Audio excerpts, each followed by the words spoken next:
हाय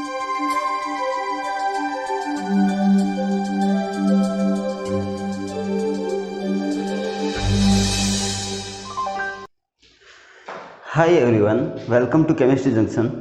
आज हम लोग स्टार्ट करने वाले हैं इलेक्ट्रोकेमिस्ट्री का नेक्स्ट जो लेक्चर है वो। तो लास्ट लेक्चर के अंदर हम लोगों ने ये देखा था कि जो ई नोड जो सेल होता है इसको हम कैसे फाइंड आउट करते हैं, ऑक्सीडेशन पोटेंशियल क्या होता है, रिडक्शन पोटेंशियल क्या होता है, उसके बारे में हमने लास्ट वाले लेक्चर में डिटेल में डिस्कस किया था। आज हम उससे रिलेटेड क्वेश्चंस कैसे सॉल्व होते हैं वो हम देखेंगे। यहाँ पे मैंने 2 क्वेश्चन मेंशन किए, इससे ही रिलेटेड इसी टाइप के क्वेश्चन पूछे जाते हैं। मैंने दोनों क्वेश्चन अलग अलग टाइप के यहाँ पे क्वेश्चन रख दिए, बट सेल एक ही टाइप का है यहाँ पे, ठीक है। तो यहाँ पे आपको किसी प्रकार का अदर सेल भी मिल सकता है, बट डाटा इसी टाइप का ही मिलेगा, ठीक है। ये जो सिंपल जो IIT JEM के या नीट के जो पेपर्स होते हैं इसी टाइप के क्वेश्चन यहाँ पे पूछे जाते हैं। सबसे इम्पोर्टेंट बात कि यहाँ पे जो आज का जो लेक्चर है रहने वाला है उसके अंदर हम ये देखेंगे कि जो डेल जी होता है या गिब्स फ्री एनर्जी होती है उसको हम कैसे कैलकुलेट करते हैं, उसका रिलेशंस क्या होता है E naught cell potential cell के साथ।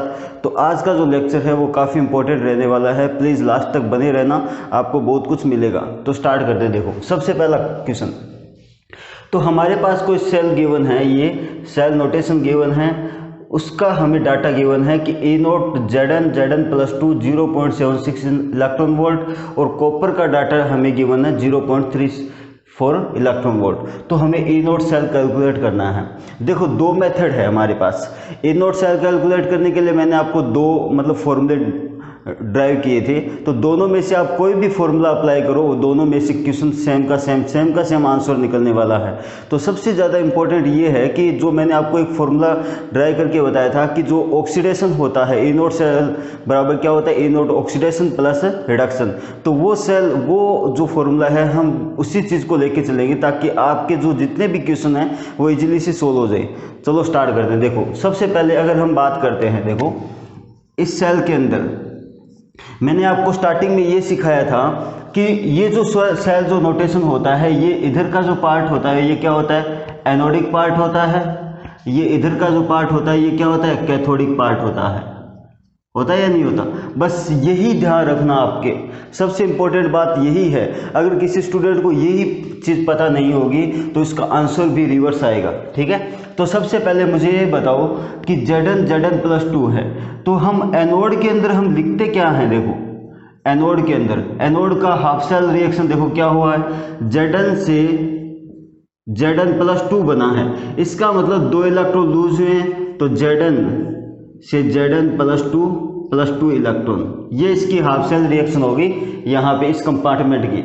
सेकंड नंबर देखो यहाँ पे कैथोड जो लिया गया है, कैथोड में हमारे पास क्या दिया गया है, कॉपर +2 से कॉपर बना है।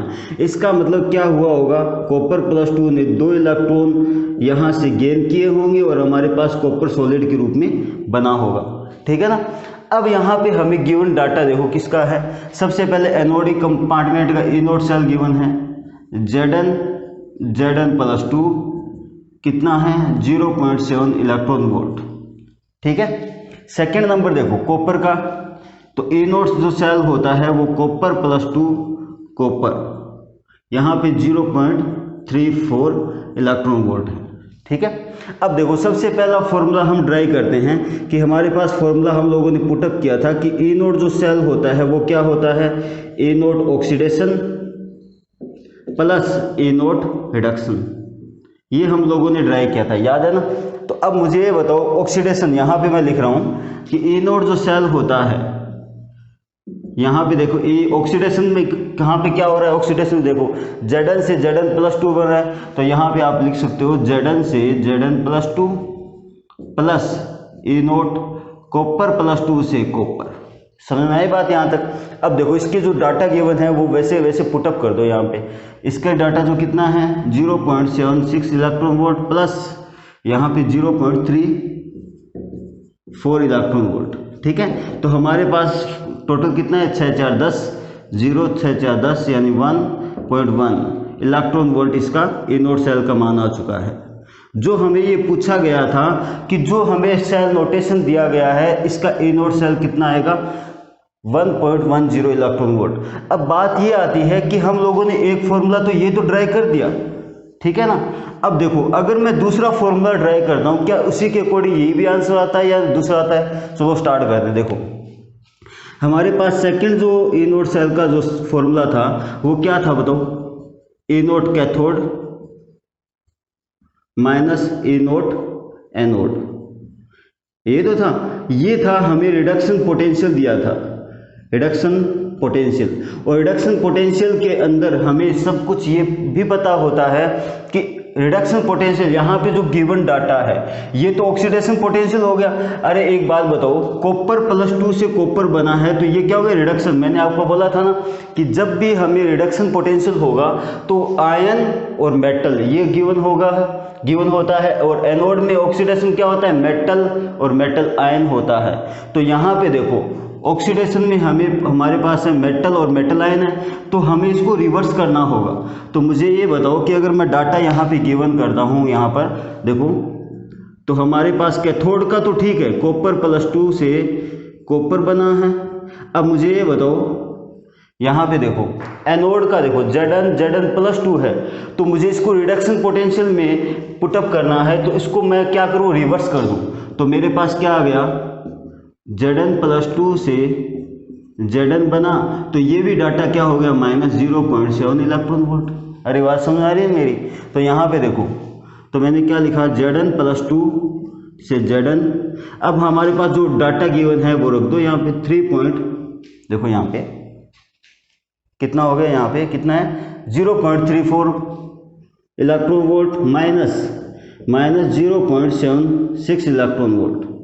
अब इसको आप सोल्व करके देखो कितना आता है? 1.10 इलेक्ट्रॉन वोल्ट। तो आप चाहे किसी से भी रिडक्शन पोटेंशियल निकालो, ए नोड सेल की वैल्यू कहीं से भी निकालो, बट आपका जो क्वेश्चन का जो सॉल्यूशन आएगा वो सेम का सेम आने वाला है। तो मेरे कहने का ये मतलब है, आप यहाँ पे ये डाटा क्यों लेके चलो कि रिडक्शन पोटेंशियल मुझे इसको कन्वर्ट करना है? अरे जो दिया गया है उसके अकॉर्डिंग हम क्वेश्चन को सोल्व कर सकते हैं इजीली से। तो यहाँ पे जो ऑक्सीडेशन पोटेंशियल है उसको लेके चलो, ये रिडक्शन पोटेंशियल है ये लेके चलो, कोई दिक्कत ही नहीं आने वाली। तो ई ऑक्सीडेशन प्लस रिडक्शन, या फिर ये कह सकते हो कि कैथोड माइनस एनोड। समझ आई बात? तो इसी को अगर हम यहाँ पे देखें, इस सेल के अंदर भी कैलकुलेट करके देखेंगे क्या आता है क्या नहीं आता है। तो इस चीज़ को नोट डाउन करो, उसके बाद आगे चलते हैं।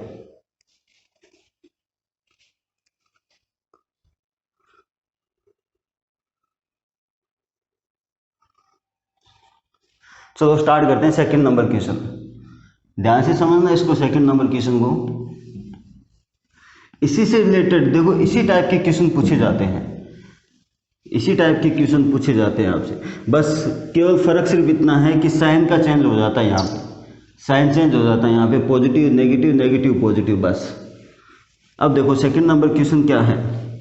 सेकंड नंबर हमारे पास क्वेश्चन ये है कि हमारे पास ये सेल नोटेशन दिया गया है। अब इसमें आयन नहीं दिए गए हैं, आयन नहीं दिए गए। अब मुझे ये बताओ कि जो ZnSO4 है, तो आपको भी पता है ये सब चीज़ें कि अगर हम इसकी हाफ सेल लिखते हैं, half cell reaction anode compartment की, तो वैसी की वैसी रिएक्शन है ZnSO4 से Zn+2 प्लस SO4-2।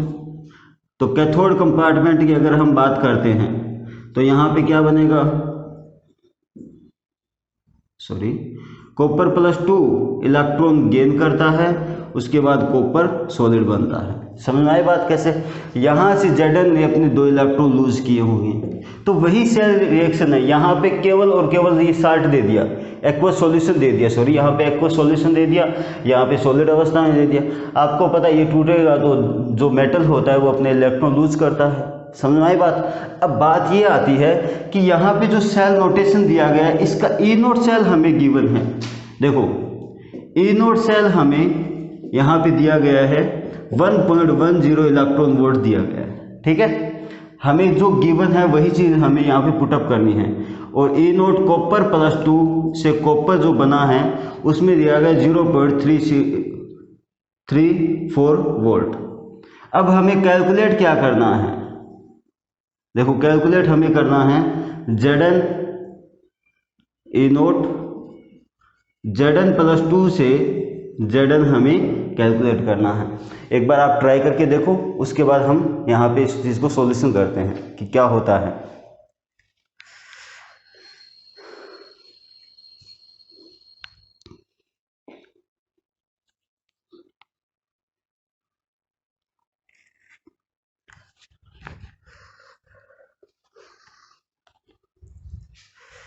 चलो स्टार्ट करते हैं। देखो ध्यान से देखना, हमारे पास जो फॉर्मूला है E note cell equals to E oxidation plus E reduction, जो हमें गिवन है वैसे वैसे पुटअप करना है, कोई मतलब जल्दबाजी नहीं है ना कुछ और है। देखो सबसे पहले मुझे बताओ, ए नोट सेल दिया गया है 1.10 इलेक्ट्रॉन वोल्ट है, ठीक है।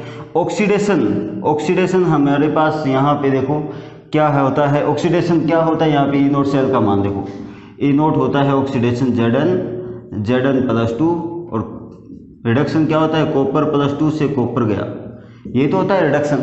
तो देखो ऑक्सीडेशन क्या है, Zn प्लस 2 प्लस रिडक्शन क्या है, रिडक्शन की वैल्यू यहाँ पे गिवन है, कितनी है 0.34 इलेक्ट्रॉन वोल्ट, ठीक है। अब मुझे ये बताओ कि हमें ये चीज़ चाहिए थी, तो अगर मैं इस डाटा को इधर लेके गया तो मेरे पास क्या बनेगा, Zn प्लस 2 से 1.10 electron volt minus 0.34 electron volt, ये तो है हमारे पास। तो हमारे पास जो गिवन डाटा आएगा वो कितना आएगा बताओ, 0.76 इलेक्ट्रॉन वोल्ट आ गया क्या यहाँ पे, हाँ ये आ गया। अब हमारे पास जो गिवन डाटा आया है वो क्या आया, Zn और Zn प्लस 2 का हमारे पास जो डाटा आया है ये 0.76 इलेक्ट्रॉन वोल्ट। लेकिन पूछा क्या है क्वेश्चन के अंदर, calculate the value of A note Zn plus 2 plus ये Zn प्लस 2 एंड Zn पूछा गया है, तो इसका मतलब रिडक्शन पोटेंशियल पूछा गया है। तो यहाँ पे Zn प्लस 2 Zn, तो हमारे पास साइन आ गया माइनस 0.76 इलेक्ट्रॉन वोल्ट, ये इसका रियल आंसर है। और आपको ऑप्शन के अंदर ये भी मिलता है, ये भी मिलता है और अलग अदर ऑप्शन भी मिलते हैं। तो ध्यान रखना आप, केवल और केवल डाटा के अंदर केवल इतना ही डिफरेंस होता है कि साइन का अंतर होता है, यहाँ पॉजिटिव और नेगेटिव, बाकी कोई भी डिफरेंस नहीं होता है। ये जो फॉर्मूला मैंने यहाँ पे पुटअप किया है, इसके आधार पे आप किसी भी प्रकार के सेल का ई नोट सेल फाइंड आउट कर सकते हो।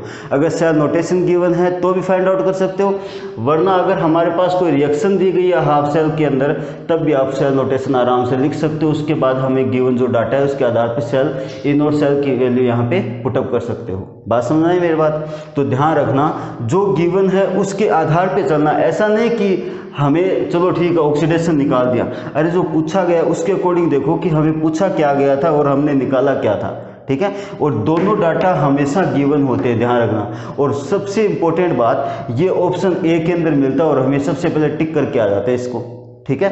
तो ध्यान रखना, पूछा क्या गया और यहाँ पे निकला क्या है, उस चीज़ को ध्यान रखना। तो इसी टाइप के क्वेश्चन आते हैं जब हमें ई नोट सेल निकालना होता है, ठीक है। ये चीज़ समझ में आ गई। और इसी टाइप के क्वेश्चन आगे भी हम करते रहेंगे। और इस टाइप के क्वेश्चन IIT JEM के अंदर, नेट के अंदर ये पूछे जाते हैं। मोस्टली सिंपल क्वेश्चंस हैं, बट आगे इसको मेजर कर दिया जाता है कहाँ पे, जहाँ पे नट्स इक्वेशन लागू होती है, ठीक है। तो ये सब नोट डाउन करो, उसके बाद हम आगे स्टार्ट करते हैं।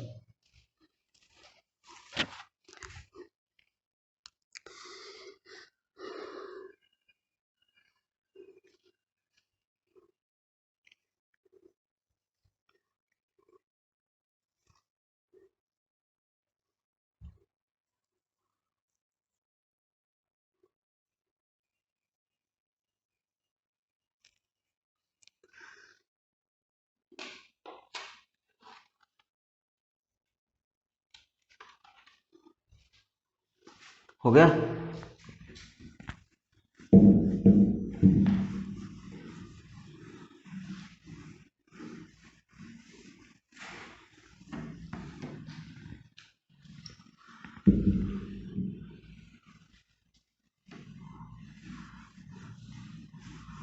देखो एक यहाँ पे एक नोट डाल के लिखो आप, एक चीज़ और देखो, मैंने आपको स्टार्टिंग में सेकंड नंबर लेक्चर में ये बोला था आपको कि एक जो सेल बनता है हमारे पास, जो सेल की फॉर्मेशन होती है, वो सेल वर्क कब करता है, या सेल की फॉर्मेशन कब होती है वो हम लोगों ने ये देखा था। ये मैंने आपको बताया था कि जो सेल जो बनता है यानी सेल की जो फॉर्मेशन होती है वो ए नोड सेल पे डिपेंड करती है। अगर नेगेटिव वैल्यू आती है ए नोड सेल की तो वो सेल नहीं बनता है, मतलब नॉन स्पॉन्टेनियस सेल होता है। अगर सेल बाई चांस बन भी गया तो इसको वो वर्क करेगा या नहीं करेगा, हम वहाँ पे कहाँ पे ड्राइव करते हैं, ई सेल के अंदर। तो वो ई जो सेल आती है वो कहाँ से वैल्यू आएगी, नट्स इक्वेशन से आएगी, तो वो हम ड्राइव करेंगे 1 बाय 1, ठीक है। तो उससे पहले एक नोट डाउन करो यहाँ पे नोट कि जब भी आपकी देखो डेल जी जो होता है अगर उसकी वैल्यू नेगेटिव आती है, ध्यान रखना ये जो डेल जी होता है वो क्या होता है, गिब्स फ्री एनर्जी होती है। ये इंपॉर्टेंट नोट डाल लेना क्योंकि बहुत बार इससे क्वेश्चन पूछे जाते हैं। डेल जी इक्वल्स टू क्या होता है, अगर नेगेटिव वैल्यू आती है, ये क्या आते हैं कहाँ से आते हैं मैं बताऊंगा 1 बाय 1। जब del G equals to negative होता है तो ए नोड सेल जो होगा वो हमेशा क्या आएगा, पॉजिटिव आएगा, ठीक है। इस कंडीशन के अंदर जो सेल होता है वो स्पॉन्टेनियस होता है, ठीक है ना, यानी सेल वर्क करेगा, वर्किंग ऑफ सेल। मैंने क्या बोला है वापिस सुन लेना, जब डेल जी नेगेटिव होगा तो ए नोड सेल क्या होगा, पॉजिटिव होगा। तो उस कंडीशन के अंदर सेल स्पॉन्टेनियस होता है और सेल वर्किंग करेगा हमेशा। सेकेंड नंबर, अगर del G equals to positive आएगा तो ए नोड जो सेल होगा वो क्या होगा, नेगेटिव होगा। इस कंडीशन के अंदर ये जो सेल होता है वो होता है नॉन स्पॉन्टेनियस, जहां पे सेल वर्किंग नहीं करता है। समझ आई बात मेरी। दो कंडीशन ध्यान रखना अपने दिमाग के अंदर, अगर गिब्स फ्री एनर्जी का मान नेगेटिव आता है किसी भी कंडीशन के अंदर तो ए नोड जो सेल का मान होगा वो पॉजिटिव होगा। तो उस कंडीशन के अंदर वो स्पॉन्टेनियस सेल है तो वहाँ पे वर्किंग ऑफ सेल यहाँ पे वर्क करेगा, जो भी सेल हमारे पास फॉर्मेशन होगी वो सेल वर्क करने स्टार्ट करेगा। सेकेंड कंडीशन ये आती है कि अगर डेल जी का मान पॉजिटिव आएगा उस कंडीशन में ए नोड सेल का मान क्या हो जाएगा, नेगेटिव, तो वहाँ पे सेल वर्क नहीं करेगा, वो नॉन स्पॉन्टेनियस है। सेकेंड नंबर देखो नोट क्या है, जो ए नोड जो सेल होती है, ए नोड जो सेल होता है वो इंटेंसिव प्रॉपर्टी होती है। ये पूछा जाता है, ए नोड जो सेल होता है वो इंटेंसिव प्रॉपर्टी होती है। सेकेंड नंबर जो डेल जी होता है, डेल जी नोट, ये जो होती है वो एक्सटेंसिव प्रॉपर्टी होती है, एक्सटेंसिव प्रॉपर्टी होती है, एक्सटेंसिव प्रॉपर्टीज होती है। बात समझ आई कुछ। तो इसके अंदर ध्यान रखना, अगर ये इससे ना काफ़ी सारे क्वेश्चन पूछे भी गए हैं और बहुत बार ये क्वेश्चन पूछा भी जाता है कि ए नोड जो सेल होता है वो किस टाइप की प्रॉपर्टी होती है, इंटेंसिव प्रॉपर्टी होती है। जो डेल जी होता है वो एक्सटेंसिव प्रॉपर्टी होती है। ये थर्मोडायनेमिक्स में हम रीड करेंगे, ठीक है ना। अगर हम डेल जी का मान नेगेटिव होता है तो ए नोड सेल क्या करेगा, वर्क करेगा, स्पॉन्टेनियस सेल होगा। डेल जी अगर पॉजिटिव होता है तो वहाँ पे नॉन स्पॉन्टेनियस सेल हो, नो वर्किंग नहीं करेगा। बात समझ आए कुछ। तो ये सब नोट डाउन करो, उसके बाद हम स्टार्ट करेंगे। इसका रिलेशन क्या होता है, गिब्स फ्री एनर्जी और ए नोड सेल का रिलेशन क्या होता है वो हम देखेंगे, और इसी में से क्वेश्चन पूछे जाते हैं, वो हम 1 बाय 1 डिस्कस करेंगे। नोट करो इसको।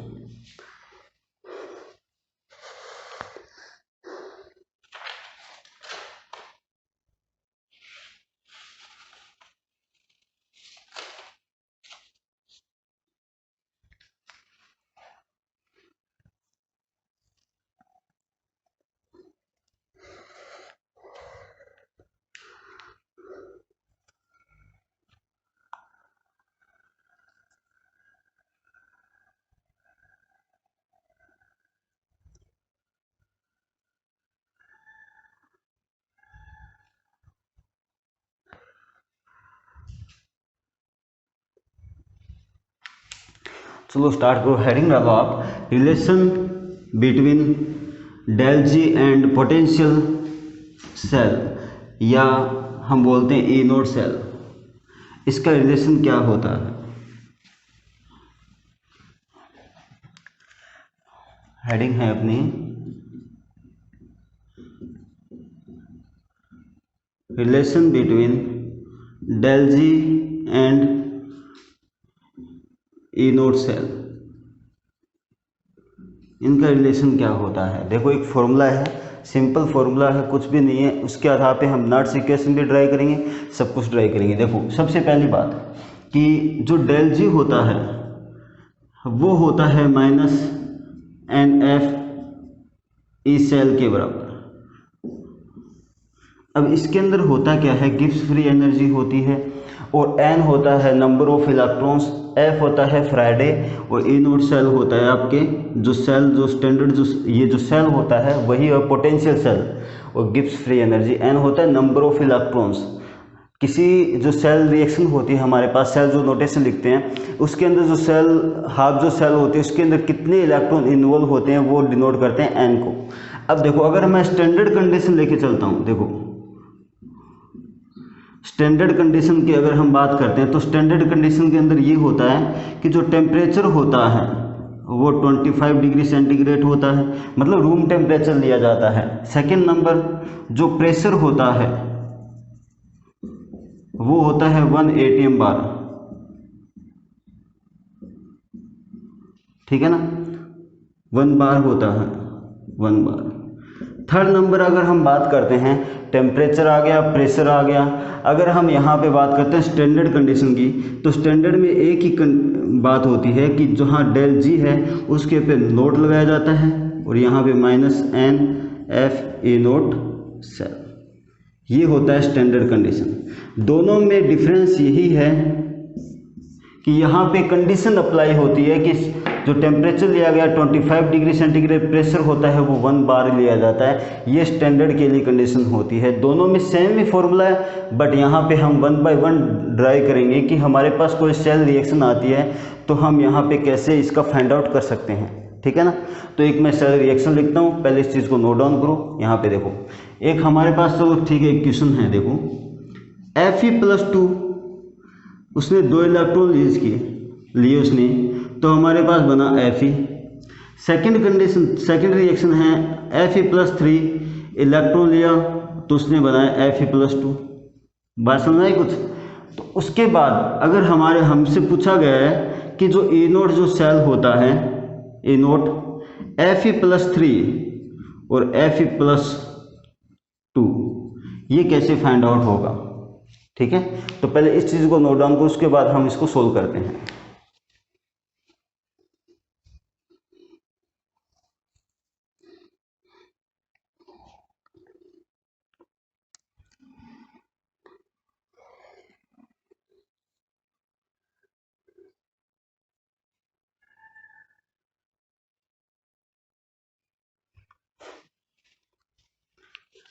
ध्यान से देखना, हाँ ये है Fe+2।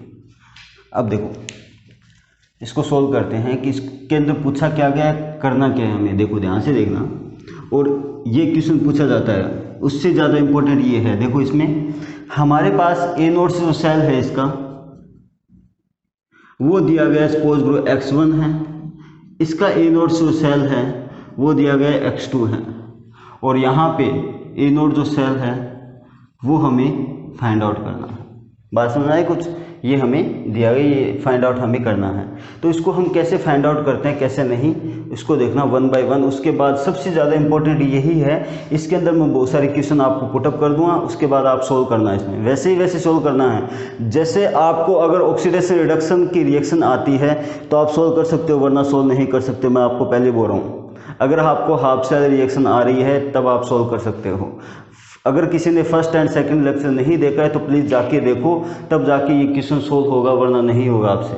100% यही बात है, क्योंकि हमें ये पता नहीं होता है कि कहाँ पे ऑक्सीडेशन हो रहा है, कहाँ पे रिडक्शन, कितने इलेक्ट्रॉन की नीड होती है, कितने इलेक्ट्रॉन की नीड नहीं होती है। चलो स्टार्ट करते हैं। देखो सॉल्यूशन इसका क्या है। अब देखो सबसे पहले बात हमारे पास है Fe+2 से 2 इलेक्ट्रॉन लिए उसने।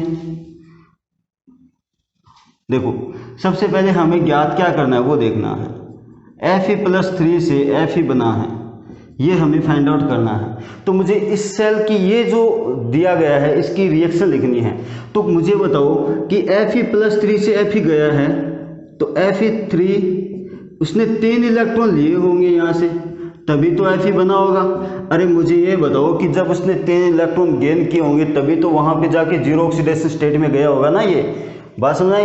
ये सेल रिएक्शन, ये जो रिएक्शन हमें गिवन है, ये जो सेल रिएक्शन यहाँ से आई है, ये सेल रिएक्शन, इन दोनों सेल रिएक्शन को कंबाइन करो चाहे मल्टीप्लाई करो, कैसे भी करो, इसको हमें यहाँ से ही गेन करना है, यहाँ से ही लेना है, यानी यहाँ से ही फॉर्मेशन इसकी करनी है। तो कैसे फॉर्मेशन करेंगे? तो सबसे पहले देखो नंबर 1 इक्वेशन है, Fe+2 से 2 इलेक्ट्रॉन लिए इसने और हमारे पास बना Fe, और E0 जो सेल इसका गिवन है वो है x1, ठीक है। अब सेकंड नंबर देखो, Fe+3 इलेक्ट्रॉन, उसके बाद बना है Fe+2 और हमारी इसका E0 सेल जो है x2 है, ठीक है। अब देखो सबसे पहले बात कि जो अगर फर्स्ट एंड सेकंड इक्वेशन है, ये first equation and second equation है, अगर इस इक्वेशन को अगर मैं ऐड कर देता हूँ बाय चांस, मुझे बताओ अगर मैं इसको ऐड करूँगा क्या मुझे ये रिएक्शन मिलेगी क्या? देखो अगर मैं यहाँ से देखूँ, सबसे पहली बात कि हमने थोड़ी देर पहले हमने 2 फॉर्मूले ड्राई किए थे, ∆G0 = -NF E0 सेल, ये ड्राई किया था। एक था ∆G = -F E सेल, ये ड्राई किया था। मैंने दो मतलब ∆G के जो फॉर्मूले थे गिब्स फ्री एनर्जी के, वो हमने ड्राई किए थे थोड़ी देर पहले रिलेशन से। अब देखो यहाँ से हमें ये देखना है कि इसमें ∆G का मान कैसे निकालते हैं, इसमें ∆G का मान कैसे निकालते हैं। तो मैं ये बोल सकता हूँ ये है ∆G1 और ये ∆G2, और यहाँ पे हमारे पास जो सेल गिवन है, ये जो रिएक्शन हमें निकालनी है, तो इसका ∆G3 हमें फाइंड आउट करना है। बात समझ आई कुछ? तो हमें सबसे पहले ये देखना पड़ेगा कि इसमें नंबर ऑफ इलेक्ट्रॉन्स कितने हैं। E0 सेल तो देखो इस फॉर्मूले के अकॉर्डिंग अगर हम ये चलते हैं तो E0 सेल तो हमें गिवन है, नंबर ऑफ इलेक्ट्रॉन यहाँ से हमें मिल जाएंगे। फ्राइडे की जो संख्या है, फ्राइडे देखो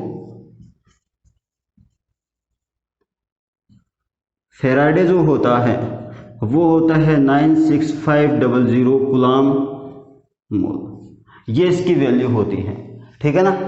अब देखो सबसे पहले एक बात बताओ मुझे कि हमें जो चाहिए E0 सेल Fe+3 Fe चाहिए था, तो मुझे ये बताओ सबसे पहले कि इसके अंदर दोनों इक्वेशन को मैं कैसे क्या मल्टीप्लाई करूं या फिर कैसे ऐड करूं कि मुझे ये रिएक्शन या ये इक्वेशन मिल जाए। तो मुझे बताओ first equation first and equation second को अगर मैं ऐड कर देता हूं तो क्या मुझे ये इक्वेशन मिल जाएगी क्या? देखो ध्यान से, Fe+2 से Fe+2 कैंसिल आउट हो गया, ऐड करो इसको, देखो कैसे बना Fe+3 प्लस 3 इलेक्ट्रॉन क्या बना Fe। इसका मतलब यहाँ पे हमारे पास जो फर्स्ट इक्वेशन और सेकंड इक्वेशन है उसको ऐड करने के बाद हमें ये फाइनल इक्वेशन मिल रही है जो हमें फाइंड आउट करनी है।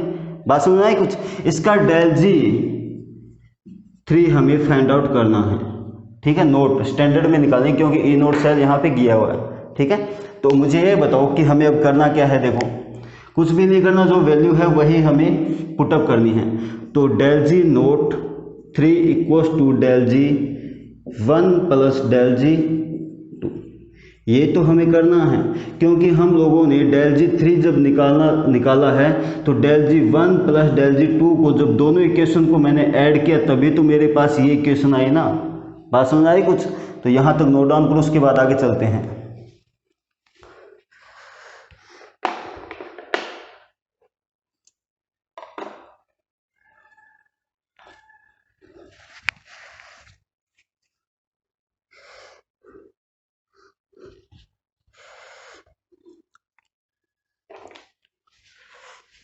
हो गया? अब देखो ध्यान से समझना इधर। सबसे पहले इसका फॉर्मूला लिखो, -NF E0 cell =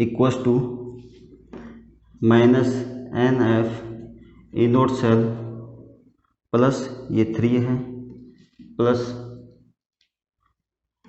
minus NF ई नोट सेल, ये हमारे पास गिवन है। ठीक है ना। अब देखो मुझे बताओ कि जो थर्ड इक्वेशन है, थर्ड इक्वेशन के अंदर इलेक्ट्रॉन की वैल्यू कितनी है, 3 है, तो -3 इलेक्ट्रॉन फेराडे है। ए नोट सेल हमें फाइंड आउट करना है, समझ आई बात। अब देखो इसमें सेकेंड नंबर इक्वेशन के अंदर, सॉरी फर्स्ट नंबर इक्वेशन में कितने इलेक्ट्रॉन है, 2 इलेक्ट्रॉन फेराडे। ए नोट सेल की वैल्यू कितनी है, यहाँ पे देखो x1 है प्लस माइनस यहाँ पे कितने इलेक्ट्रॉन है, 1 इलेक्ट्रॉन फेराडे। ए नोट सेल की वैल्यू कितनी है, यहाँ पे x2 है। अब मुझे बताओ फेराडे सभी में कॉमन है तो ये कैंसिल आउट हो गया, तो हमारे पास क्या बना देखो, -3 E note cell equals to -2 x1 minus देखो प्लस माइनस माइनस x2, ये तो बना मेरे पास। अरे बात समझ आ रही है ना मेरी, मैंने क्या लिखा है क्या नहीं लिखा है, यहाँ पे इसको फाइंड आउट करना है। तो मुझे ये बताओ कि अगर मैं ई नोट सेल यहाँ से फाइंड आउट करूँगा तो मुझे क्या मिलेगा बताओ। सोल्व करो आप इस चीज़ को, उसके बाद आराम से इसको यहाँ पे सॉल्यूशन देखेंगे कि इसका क्या मिलता है फाइनल। ठीक है, सोल्व करो इसको।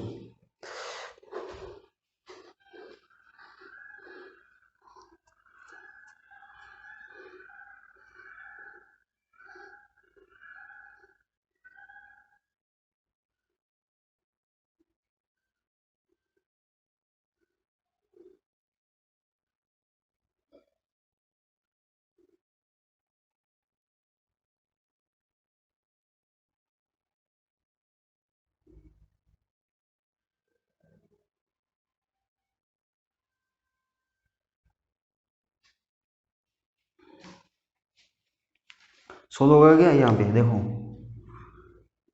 ए नोट सेल, मुझे बताओ माइनस माइनस वैल्यू है ना सभी में, कैंसिल आउट कर दो यहाँ पे, तो क्या बना 2x1 plus x2 divide by 3। ये हमारे पास इसका फाइनल आंसर हो गया। और ये सब पूछा जाता है और यही ऑप्शन के अंदर होता है। देखो ऑप्शन क्या बनाएगा, ये क्वेश्चन दे देगा आपको, ऑप्शन क्या बनाएगा, ए नोट सेल की वैल्यू आएगी 2x1 plus x2 divide by 3। B option बनाएगा x1 plus x2 divide by 3। C option बनाएगा x1 minus x2 divide by 3। D option बनाएगा x1 minus 2x2 divide by 3। ठीक है, और इस टाइप के आपको ऑप्शन मिलेंगे।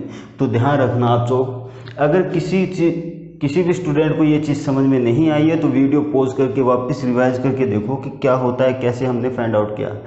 एक बार वापस मैं बता देता हूँ क्या होता है। देखो रिलेशन होता है डेल जी, जो गिब्स फ्री एनर्जी होती है उसका पोटेंशियल के साथ, पोटेंशियल जो सेल होता है ए नोट सेल, उसके साथ जो रिलेशन होता है वो स्टैंडर्ड के साथ तो ये होता है del G minus n F E note cell होता है। अगर हम नॉर्मल की बात करते हैं तो del G equals to minus F E note cell. Standard का मतलब हो गया, इसमें कंडीशन अप्लाई होती है, टेम्परेचर मेंशन होता है कि रूम टेम्परेचर हमें ये कंडीशन है ये, और प्रेशर भी मेंशन होता है। बात समझ आई कुछ। अब बात ये आती है कि हमारे पास कोई सेल रिएक्शन दे दी और उसने ये पूछ लिया कि ए नोट सेल की वैल्यू क्या है। यहाँ पे कोई भी वैल्यू हो सकती है, x1 x2 की जगह कोई भी वैल्यू हो सकती है, 2 3 4 5 कुछ भी हो सकता है। बात समझ आई कुछ। अब देखो यहाँ पे हमारे पास दोनों सेल रिएक्शन है और हमें ये फाइंड आउट करना है। जो हमें फाइंड आउट करना है, पहले तो इस चीज़ को ये देखो कि उसमें हमारे पास जो हाफ सेल बनेगी, वो हाफ सेल जो रिएक्शन बनेगी वो किस टाइप की रिएक्शन है। हम लोगों ने यहाँ से, मैंने आपको सब कुछ सिखाया है कि यहाँ से हम हाफ सेल रिएक्शन कैसे फाइंड आउट कर सकते हैं। तो Fe+3 से Fe बना है तो इसका मतलब 3 इलेक्ट्रॉन उसने लिए होंगे तभी तो Fe बना है। ये हमारे पास रिएक्शन मिल गई। अब मुझे बताओ दोनों हाफ सेल रिएक्शन को मैं क्या करूं, मल्टीप्लाई करूं या उसको ऐड करूं या फिर उससे एक दूसरे से मतलब माइनस कर दूं। तो कुछ भी करने के बाद मुझे ये हाफ शेल रिएक्शन चाहिए। तो मैंने क्या किया कि दोनों हाफ शेल रिएक्शन को यहाँ पे देखा, तो दोनों हाफ शेल रिएक्शन को जब मैंने ऐड किया तो मुझे ये रिएक्शन मिल गई। इसका मतलब इसका ए नोट शेल तो हमें गिवन है, इसका भी ए नोट शेल गिवन है। सेकेंड नंबर इसका डेल G1, डेल G2 और डेल G3 हमें फाइंड आउट करना है, जो हमारे पास फॉर्मूला है, क्योंकि हमारे पास यहाँ से n की वैल्यू और फैराडे की संख्या हमें यहाँ पे गिवन है, तो ए नोट शेल भी यहाँ पे गिवन है। तो देखो यहाँ पे जब डेल G3 हमें यहाँ से फाइंड आउट करना, क्योंकि हमें थर्ड नंबर इक्वेशन का फाइंड आउट करना पड़ेगा, first number and third number, ये थर्ड नंबर इक्वेशन का हमें फाइंड आउट करना है, क्योंकि ये तो फाइंड आउट करना है हमें।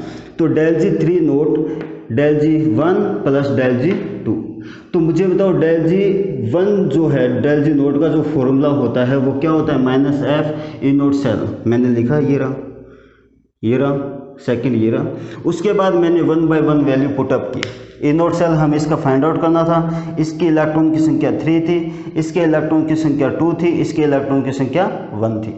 बात समझ आई कुछ? तो हम लोगों ने यहाँ पे फाइंड आउट किया, यहाँ पे पुटअप किया, जो भी वैल्यू आई हमारे पास हम लोगों ने ए नोट सेल की वैल्यू यहाँ से फाइंड आउट कर ली। बात समझ आई? तो इसी टाइप के क्वेश्चन पूछे जाते हैं del G not and E note cell से, और यहाँ से बहुत सारे क्वेश्चन पूछे जाते हैं।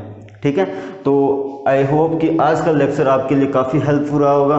तो प्लीज़ वीडियो को ज़्यादा से ज़्यादा शेयर करो, और इससे भी ज़्यादा इम्पोर्टेंट बात यह है कि प्लीज़ लेक्चर है ना पूरा देखा करो। अगर आप पूरा वॉच नहीं करोगे तो आप इस चीज़ से मिस हो जाओगे। ठीक है ना, मैंने आपसे प्रॉमिस ये किया है कि इस लेक्चर के अंदर जो इलेक्ट्रोकेमिस्ट्री मैंने स्टार्ट किया है उसको कंप्लीट लास्ट तक कंप्लीट करवाऊंगा। इससे जो नेट JRF के जो IIT JAM के जो टिफर के जो क्वेश्चंस है वो मैं यहाँ पे सभी के सभी क्वेश्चन पुटअप करने वाले हैं और पूरे सॉल्व करवाऊंगा। ठीक है ना, तो प्लीज़ लाइक एंड शेयर करना। Thank you for watching chemistry junction.